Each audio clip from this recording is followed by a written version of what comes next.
Assalamu alaikum. No, I think that was just a technical mistake that's been taken care of. But it is 11:30, so it is time for our weekly English Sadakaion organized by Quantum Meditation Society London.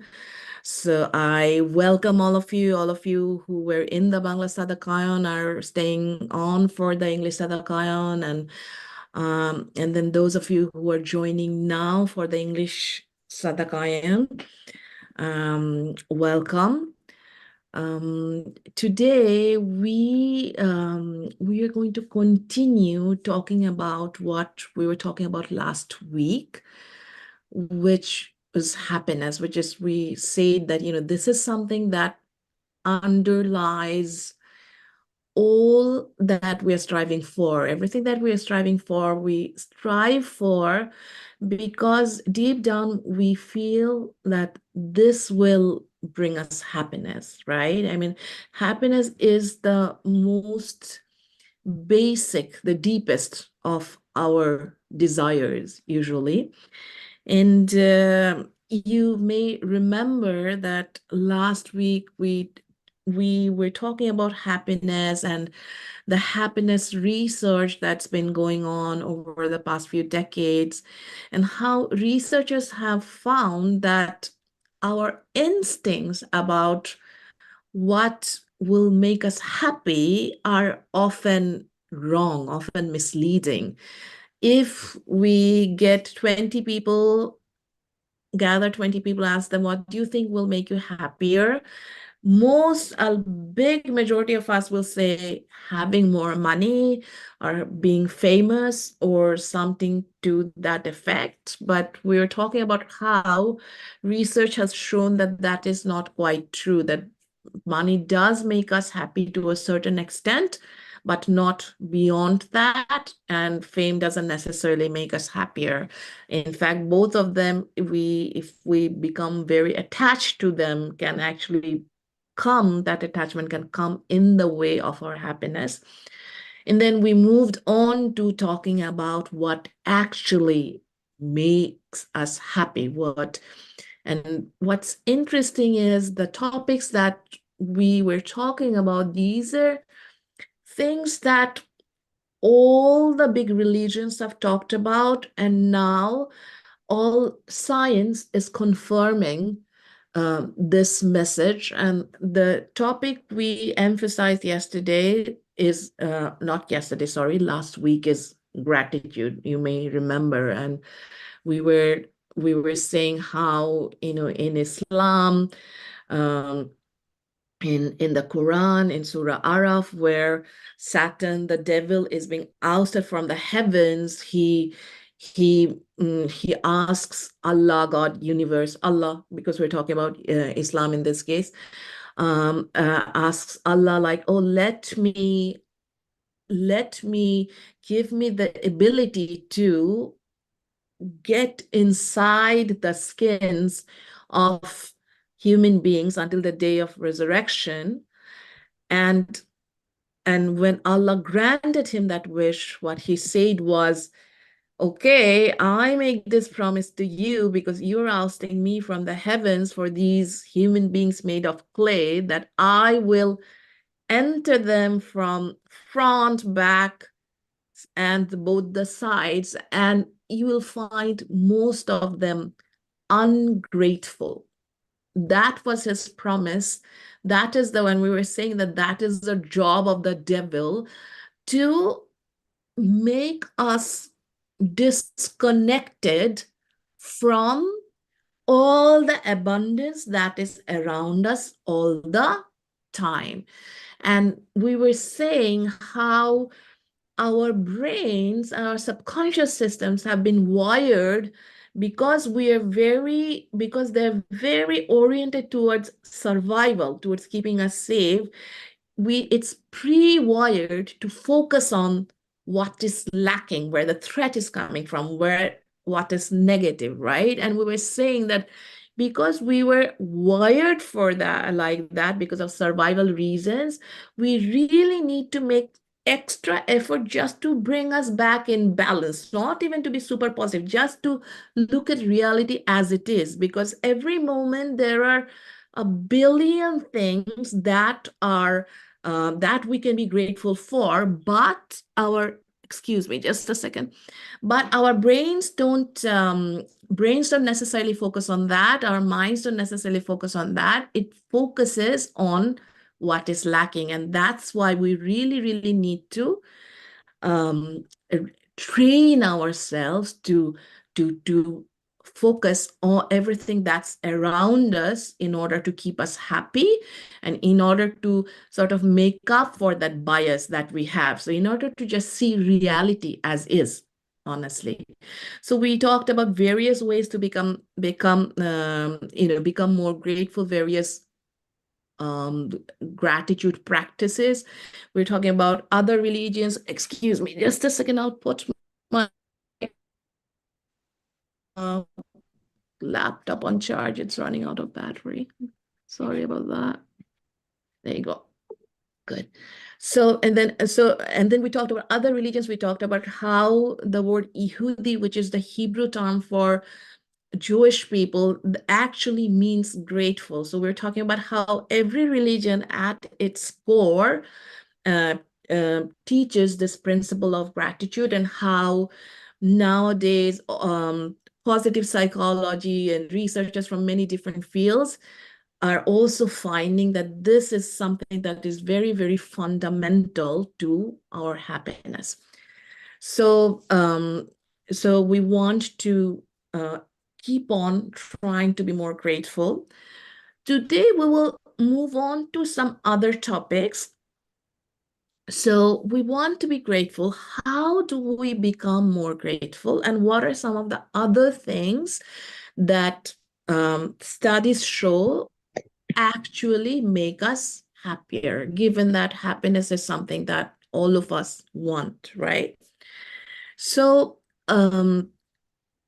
one thing that, again, this is something spiritual traditions have noticed for a long, long, long time, like spiritual traditions have been talking about for a long time. And now, it's like it's being confirmed by scientific studies as well, is that there is something about human nature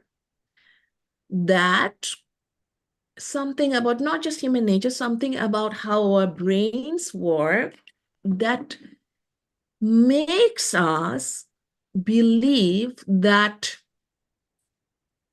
something will happen in the future. I will get something. Maybe if you're a young student and maybe your studies are really important for you, maybe if you're waiting for your GCSEs and you think like, if when I get those all A pluses in my GCSEs, or when I get to that university that I'm dreaming of going to, or if your dreams are different, okay, you want to be a big YouTuber, when I become an YouTuber like Mr. Beast or something to that effect, that will solve all problems in my life.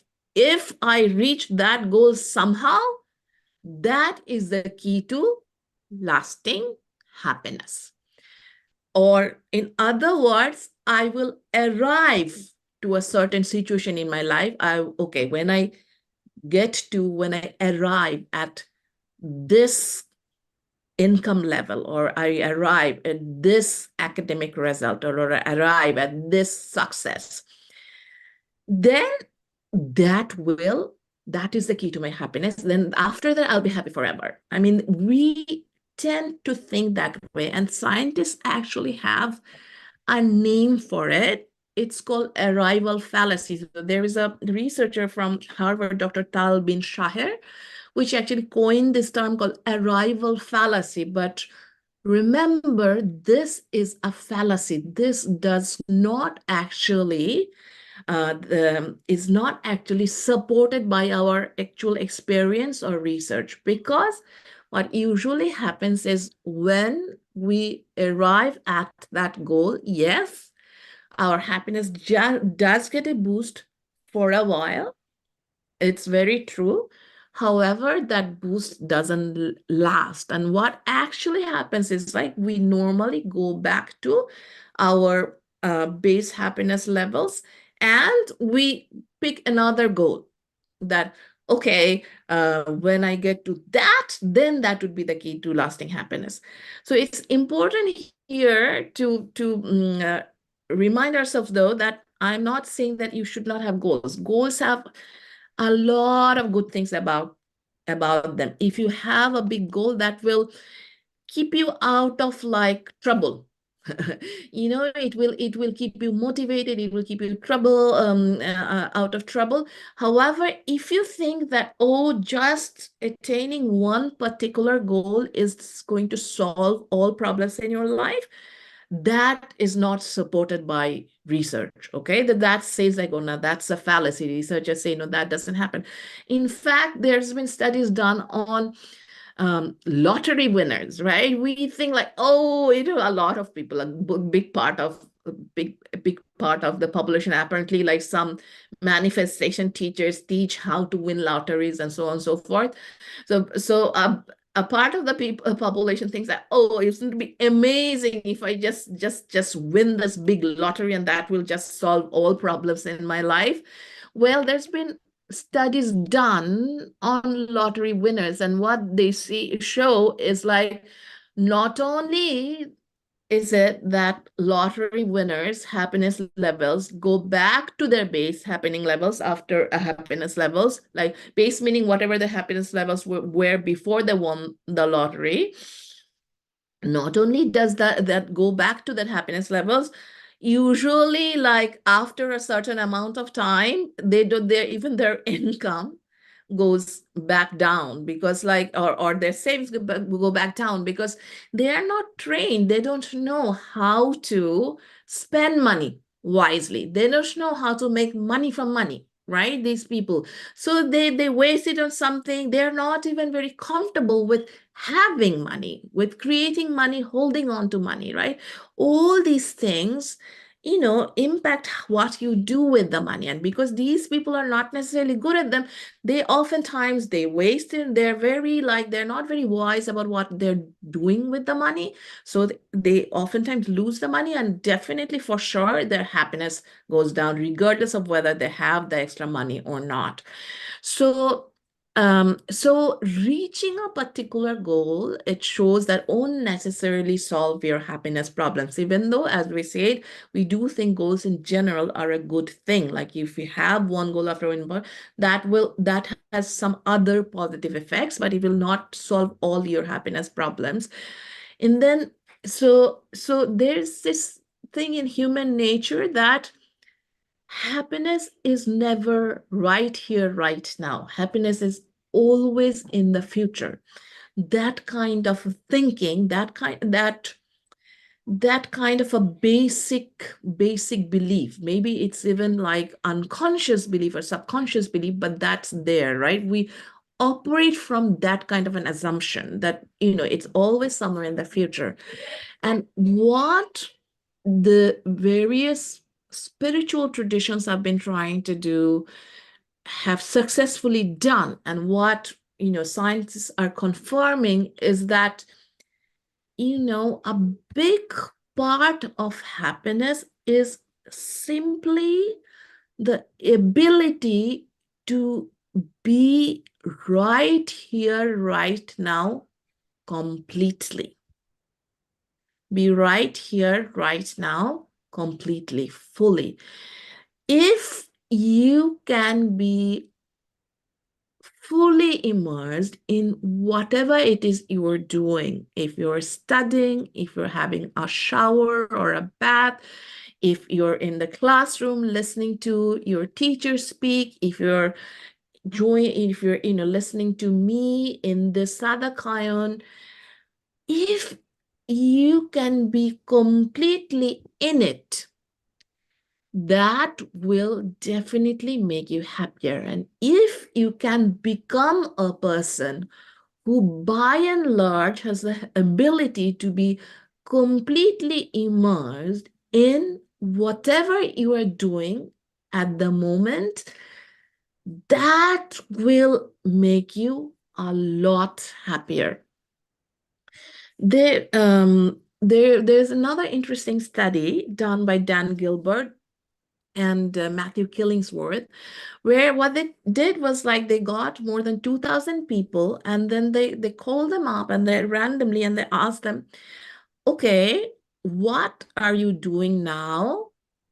Is your mind on what you're doing and how you're feeling? So they gathered data on these 3 points.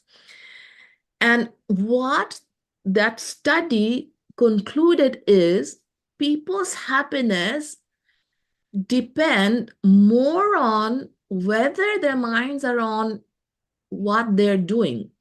In other words, whether their minds are wandering or not wandering, then what it is that you're actually doing. Meaning, if you're cleaning your toilet, but with 100%, but you're 100% immersed in it, in the cleaning of toilet, you are likely to be happier than if you were eating ice cream, but your mind keeps wandering again and again. So that's what they found. So it's like more than what you are doing, our happiness depends on our minds not wandering. There are other happiness theories. I don't know if you guys find this happiness theories and studies interesting or not, but there's another very famous happiness expert called Mikhail Csikszentmihalyi. And his theory of happiness, he talked about the state of flow. Like sometimes people get into, like they get so immersed in what they're doing. Like he talks about when Michelangelo was painting on the Sistine Chapel, or now we talk about players or artists being in the zone, right? Maybe you've heard that. When people get to that state, it's almost like you've forgotten about yourself, like with that, oh, I am this, I am Banani, I need to be happy, wise. And you get immersed in that thing, and then it's almost like your decisions are, you don't have to think too much about decisions, they're kind of flowing, and you get to flow state. And he says like that is a secret to happiness. That's when people are the happiest, when they get to that state that they're completely immersed. And he said like, oh, when Michelangelo was painting, he forgot to eat, forgot to this, like because he was so much in that state. So there's definitely something to it in our ability to be completely in the present. And what can help us be completely in the present? One thing that definitely is supposed to help us, does help us, is meditation. Now, if you may have tried meditation like a grand total of 3 times in your life, and then you may have decided, no, it's not working, my mind's still wandering.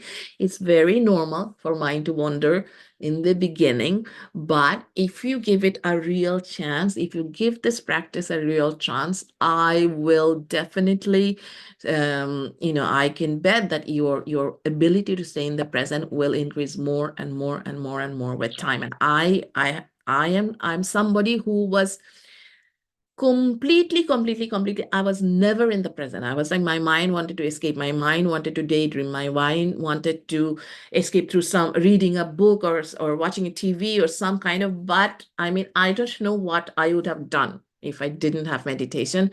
But that has that's changed a lot over the years.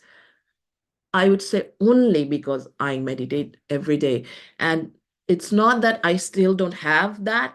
Yes, I do, but if it gets worse, then I meditate a few times and it can bring me to the present.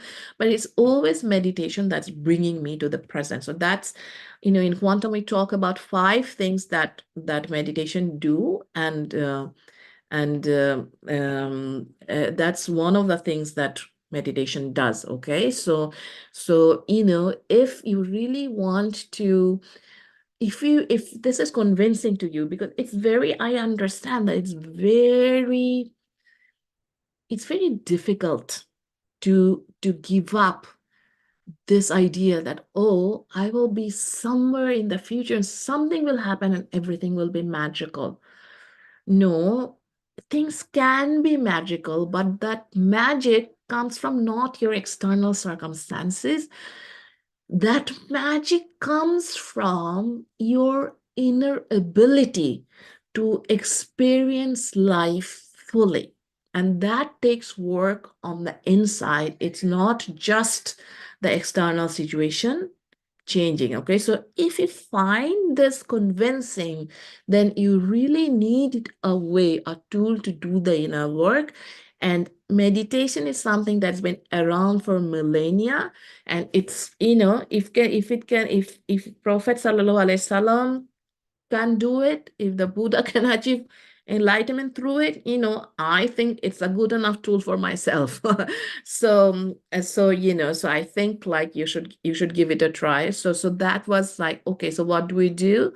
We practice gratitude. Number two, we meditate with, and it will give you many, many benefits that we'll talk, about later. But one of the main benefits it will do is like it will stop your mind from wandering. It will stop your mind from, thinking that something will happen in the future that will solve everything. That is a fallacious belief, and help you experience what you have right now fully, and increase your ability to do that more and more. It increase more and more and more your ability to do that. Okay, so that was meditation and a positive life view. Now let's move on to something else. Let's talk about, again, something that is, that's not something that we instinctively think about. That is giving, the power of giving. So you may not notice this, you may think that you are unhappy because your mom is not giving you this, or dad are not giving this, or your friends are not being nice to you. It's very normal, again, for us to think that the reason we are feeling lack is because we are not getting what we want from our society, the people around us. But that is not necessarily true. The studies show some very interesting things. So I don't know if I've mentioned this study before, but it's one of my favorite studies. So I do talk about it quite a lot. So there was a study, I think, done mainly amongst Canadians, I think. So a few Canadian workers, they were given a bonus. Okay, so they are given some extra money.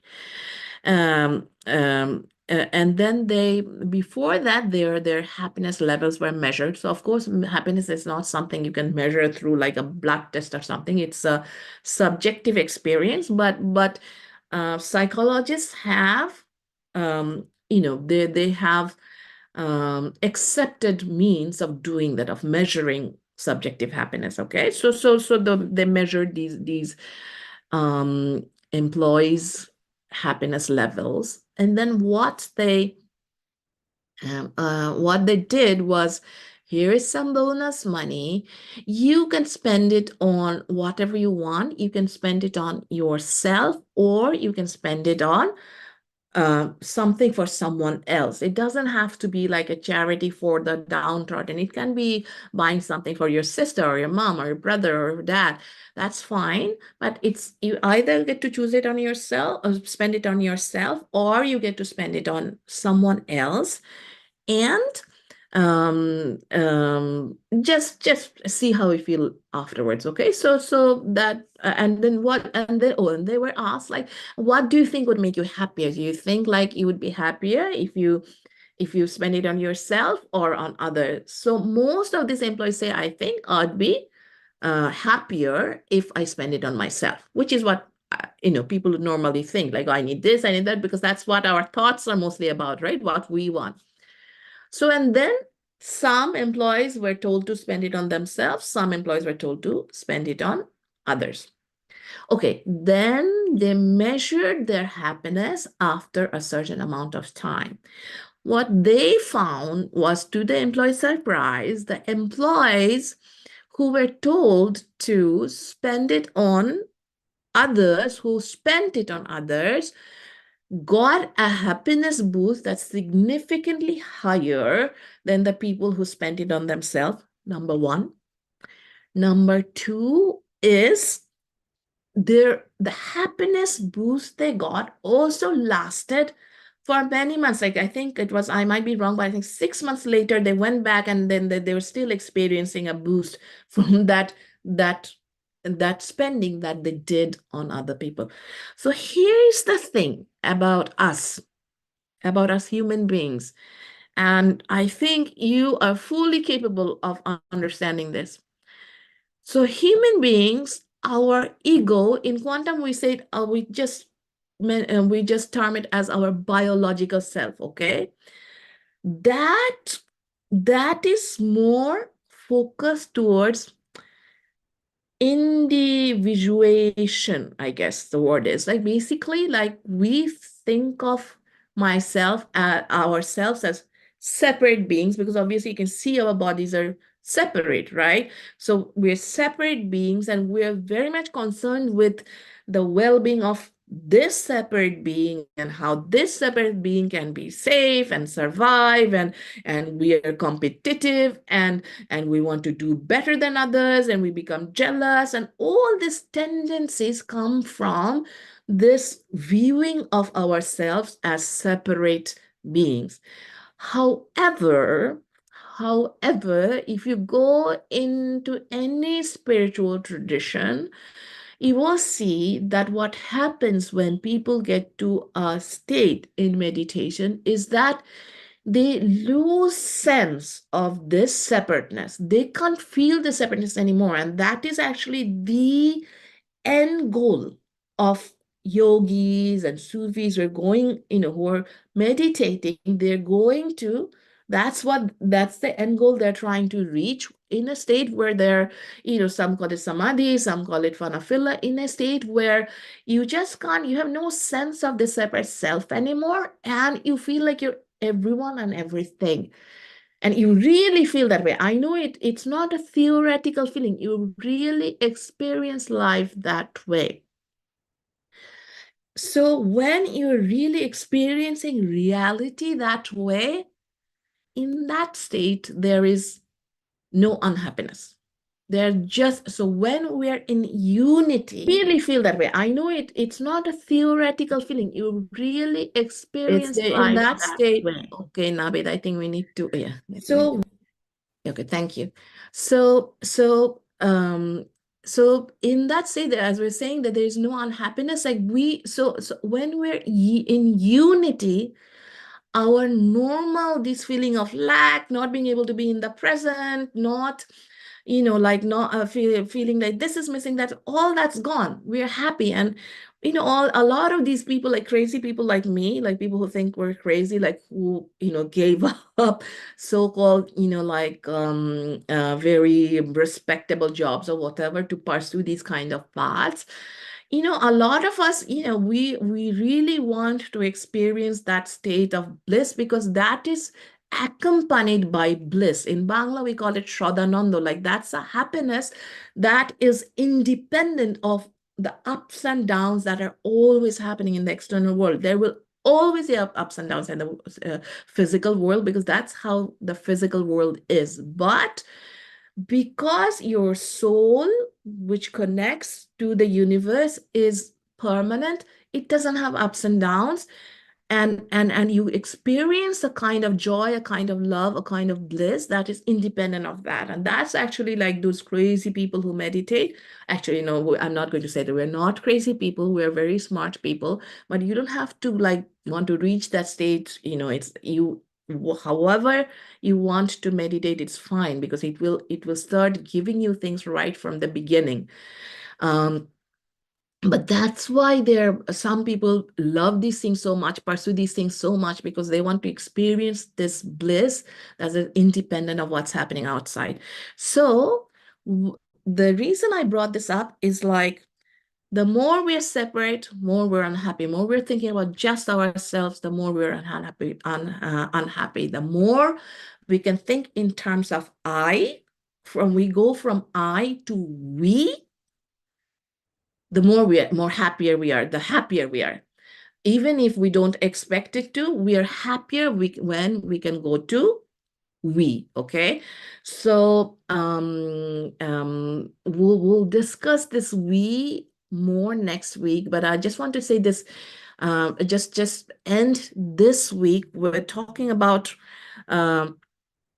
this man who was considered yeah, the happiest man on earth for a while. His name is Matthew.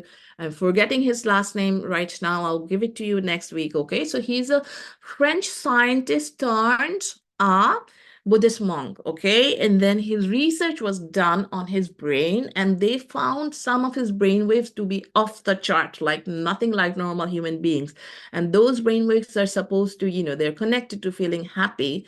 And when he was asked, Matthew Reichert, that's his name, when he was asked why was he so much happier, he said that he did this meditation for compassion a lot, and he said, like, just going around thinking about yourself is very, very boring. But if you can expand and make, everyone and everything your concern, if you expand your sense of we, things are much more interesting. There's a lot more to do, and you feel happier. So when we give, what we're doing is like we are respecting that connectedness that's within all of us. Yes, on the outside, we look separate, no doubt about that, but there is something in human existence within us, within our being, that's actually connected to someone and, everyone and everything else. And when we respect that part of us, we are happier. That is what's been shown. That's what the spiritual traditions have been doing for millennia. That's what research is showing. Okay. So now, today it's already 12 o'clock. So today we talked about being in the present, not giving into arrival fallacy, not try to have our minds not wander. And the main tool that we use for that is meditation. And we talked about giving, and we talked about how giving and even being in the present really honors that part of us that is connected to everyone and everything else. And the more we honor that part, the more we lean into that part, the happier we are. Okay, so that's our talk for today. Okay, I hope you enjoyed the meditation, and thank you for joining today's English Sadakaion. We'll continue what makes us happy next week, but you know what we'll do? We'll make the talks shorter. Okay, I won't talk for so long. And if you want to say something to me, I'll be really happy to listen to what you felt about what we discussed today, hopefully next week. But that's all for today. Thank you for joining us, and have a very, very good week. Thank you. Assalamu alaikum.